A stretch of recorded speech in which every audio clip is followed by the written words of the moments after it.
Assalamualaikum warahmatullahi wabarakatuh. Perkenalkan, nama saya Suryadik Suma dengan NPM 2202010049. Ingin mempresentasikan tentang hukum pidana Islam. Mata kuliah AIK. Pengertian hukum pidana Islam. Hukum pidana Islam atau fikih jinayat merupakan seperangkat hukum yang mengatur mengenai sanksi bagi tindak pidana atau perbuatan kriminal yang dilakukan oleh orang-orang mukallaf atau orang-orang yang dibebani dengan kewajiban. Sebagai hasil dari pemahaman asas dalil-dalil hukum yang terperinci dari Al-Quran dan hadis, terdapat dua istilah dalam hukum Islam yang sering digunakan untuk menyebut tindak pidana, yaitu jinayat dan jarimah. Istilah jinayat yang digunakan oleh para fuqaha atau ahli fikih sama dengan istilah jarimah. Kedua istilah tersebut didefinisikan sebagai hukum yang berisi larangan-larangan yang telah ditetapkan oleh Allah Subhanahu wa Ta'ala, yang pelanggarannya akan membawa kepada hukuman yang telah ditentukannya. Saya Maela Dwi Rahayu dengan NPM 2202010050 akan menjelaskan tentang teori hukum pidana Islam. Jadi, teori hukum pidana Islam itu terbagi menjadi dua di Indonesia, yaitu pada masa Hindia Belanda dan masa Republik Indonesia. Lebih jelasnya, inilah beberapa teori hukum Islam yang berlaku di Indonesia.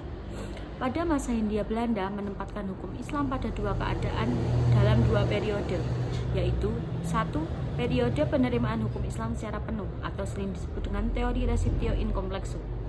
Periode di mana hukum Islam diberlakukan sepenuhnya oleh orang-orang Islam sebagai pegangan dalam hidup beragama. Sebelum Belanda datang ke Indonesia, hukum Islam telah banyak juga didirikan lembaga-lembaga peradilan agama dengan berbagai nama yang ada. Yang kedua, ada periode penerimaan hukum Islam oleh hukum adat, disebut dengan teori resipti.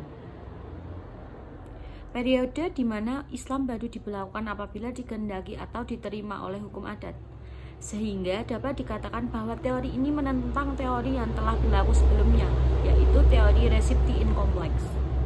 Teori ini dikemukakan oleh Christian Snock Bourgrange pada tahun 1857 sampai 1936, yakni penasihat pemerintah Hindia Belanda dalam urusan Islam dan Bumi Putra.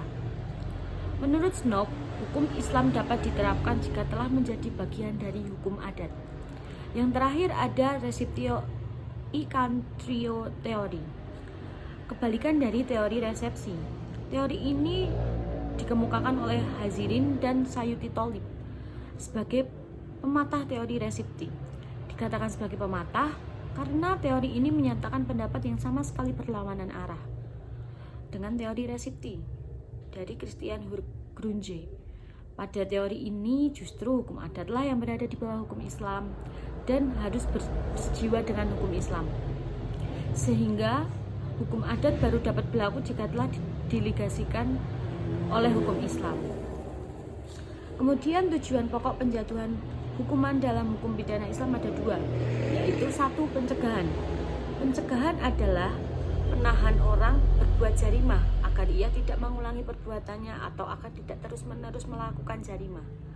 Selain mencegah pelaku, pencegahan juga diarahkan kepada orang lain agar tidak ikut-ikutan melakukan hal tersebut atau disebut dengan jarimah. Dalam hal ini, hukuman yang dikenakan kepada pelaku juga dikenakan terhadap orang lain yang melakukan perbuatan yang sama.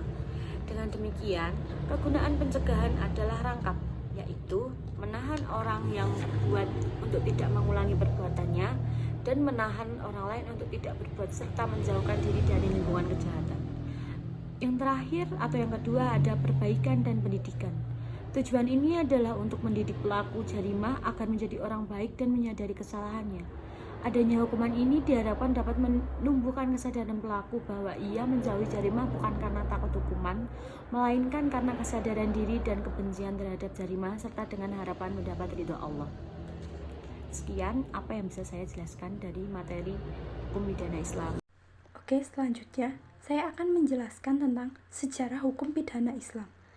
Sebagai agama yang sempurna, ajaran Islam mengatur secara jelas berbagai aspek kehidupan manusia. Penegakan hukum dan keadilan merupakan bagian kehidupan yang juga diatur dan mendapat perhatian dalam ajaran Islam, termasuk diantaranya masalah hukum pidana, yang diatur melalui al-ahkam al-jinayah atau hukum pidana Islam. Hukum pidana Islam tumbuh lebih cepat dibanding hukum pidana konvensional. Menurut Abdul Qadir Audah dalam At-Tashri' al-Jinai al-Islami Muqarran bil Qaumil Wad'i, hukum pidana konvensional tak ubahnya seperti bayi yang baru lahir, tumbuh dari kecil dan lemah, lalu tumbuh besar dan bertambah kuat sedikit demi sedikit. Diturunkannya hukum Islam, termasuk di dalamnya hukum pidana Islam, diturunkan kepada Nabi Muhammad SAW dalam masa yang pendek, yakni dimulai sejak masa kerasulan Nabi Muhammad dan berakhir dengan kewafatannya, atau berakhir ketika Allah SWT menurunkan firman-Nya. Pada hari ini telah aku sempurnakan agamamu untukmu, dan telah aku cukupkan nikmatku bagimu, dan telah aku ridhoi Islam sebagai agamamu. Tertera dalam Quran Surat Al-Ma'idah ayat 5. Hukum Islam diperuntukkan bagi seluruh manusia yang berbeda-beda kecenderungannya, belayan kebiasaan, tradisi, dan juga sejarahnya. Singkatnya, hukum Islam adalah hukum bagi seluruh keluarga, kabilah, masyarakat, dan juga negara. Sedangkan hukum konvensional diciptakan oleh suatu masyarakat sesuai dengan kebutuhan dalam mengatur kehidupan antar mereka. Dengan demikian, hukum konvensional dapat berkembang dengan cepat, manakala tatanan masyarakatnya juga berkembang dan maju dengan cepat. Yang selanjutnya yaitu objek hukum pidana Islam. Secara umum, objek hukum pidana Islam atau fikih jinayah adalah hukum syara yang berkaitan dengan tindak pidana dan hukumannya. Maksud tindak pidana dalam hal ini adalah perbuatan yang dilarang oleh syara dan diancam dengan hukuman takzir. Sedang yang dimaksud dengan hukuman adalah pembalasan yang ditetapkan untuk kemaslahatan masyarakat karena melanggar ketentuan-ketentuan syara. Makna pemidanaan hampir sama dengan konsep yang terdapat dalam hukum pidana pada umumnya, bahwa pemidanaan adalah suatu kesengajaan yang ditimpakan kepada si pelanggar dengan perbuatan yang memenuhi syarat-syarat tertentu. Sesuai dengan ketentuan hukum pidana Islam, larangan untuk melakukan atau tidak melakukan suatu tidak cukup dengan niat yang baik, tetapi disertai dengan hukuman. Hukuman itu diancamkan kepada pelaku kejahatan yang pelaksanaan dapat dijadikan contoh oleh masyarakat agar tidak mengerjakan kejahatan. Oleh karena itu, dasar larangan terhadap perbuatan karena perbuatan tersebut merugikan masyarakat. Dengan demikian, penetapan perbuatan pidana dan hukumannya dimaksudkan untuk mempertahankan dan memelihara keberlangsungan kehidupan masyarakat. Sekian yang dapat saya sampaikan.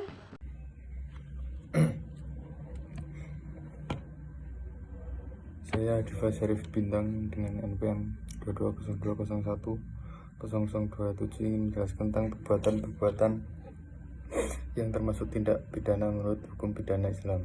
Yang pertama ada tindak pidana hudud. Tindak pidana hudud merupakan tindak pidana yang diancamkan pidana had, yaitu tindak pidana yang telah ditentukan macam dan jumlahnya dan menjadi hak Allah Subhanahu wa Ta'ala. Yang kedua ada tindak pidana qisas. Tindak pidana qisas diat ialah perbuatan-perbuatan yang diancam pidana qisas atau pidana diat. Qisas dan diat ialah pidana yang telah ditentukan batasnya dan tidak mempunyai batas terendah atau batas tertinggi, tetapi menjadi hak perseorangan.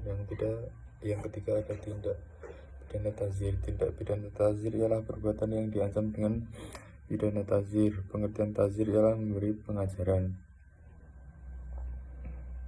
Sumber hukum Islam. Al-Quran berasal dari kata qara yang artinya membaca dan bersuara, sehingga makna Al-Quran berarti buku yang dibaca atau buku yang mestinya dibaca, atau bila dihubungkan dengan kepercayaan Islam berarti buku yang selamanya akan tetap dibaca. Menurut istilah Quran berarti kumpulan wahyu Allah diterima oleh Nabi Muhammad SAW menjadi kenabiannya melalui malaikat Jibril untuk disebarluaskan kepada umat manusia. Adapun wahyu yang pertama turun ialah surat Al-Alaq dan sebagai ayat terakhir ialah surat Al-Maidah ayat 3. Sekian dari saya, jika ada salah dan kurangnya saya mohon maaf. Assalamualaikum warahmatullahi wabarakatuh.